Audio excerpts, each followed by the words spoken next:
everyone, hope you are well and doing great with my channel TIR Education.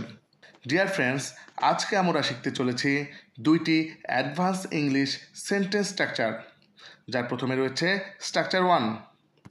Dear friends, এমন ধরনের কথাগুলো আমরা প্রায় বলে থাকি, যেমন আমার সময় নেই, আমার টাকা নেই, তার নতুন ব্যাগ নেই।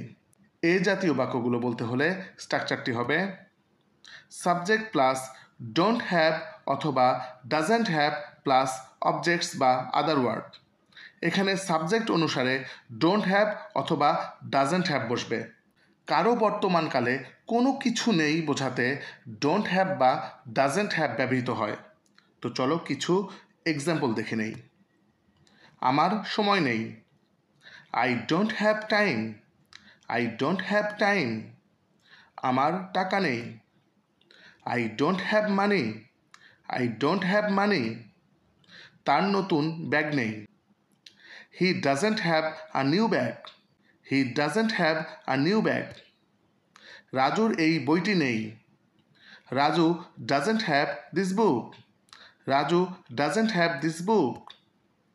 তাদের গাড়ি নেই, they don't have car, they don't have কার।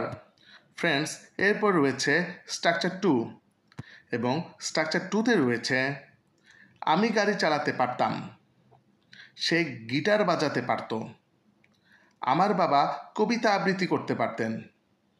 এই জাতীয় বাক্যগুলো বলতে হলে আমাদের স্ট্রাকচারটি হবে সাবজেক্ট প্লাস কুড প্লাস ভার্বের প্রেজেন্ট ফর্ম প্লাস অবজেক্ট বা আদার ওয়ার্ড।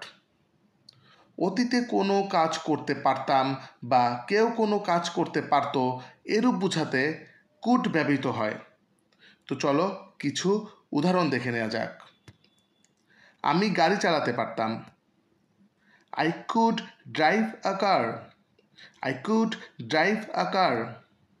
সে গিটার বাজাতে পারত, she could play guitar, she could play guitar. আমার বাবা কবিতা আবৃত্তি করতে পারতেন, my father could recite poems, my father could recite poems. তারা ছবি আঁকতে পারত, they could draw picture, they could draw picture. তারা ফুটবল খেলতে পারত, they could play football, they could play football. Dear friends, now it's your time. এখন এই দুইটি স্ট্রাকচার হতে তোমাদের প্র্যাকটিসের জন্য দুইটি সেন্টেন্স দেওয়া হলো। আমার নতুন মোবাইল নেই, সে সাইকেল চালাতে পারত। এই দুটি বাক্যের ইংরেজি কী হবে তা কমেন্ট করে জানাবে। আশা করি ভিডিওটি তোমাদের ভালো লেগেছে। চ্যানেলটিতে নতুন এসে থাকলে সাবস্ক্রাইব করে নিও। See you in the next video. Good by.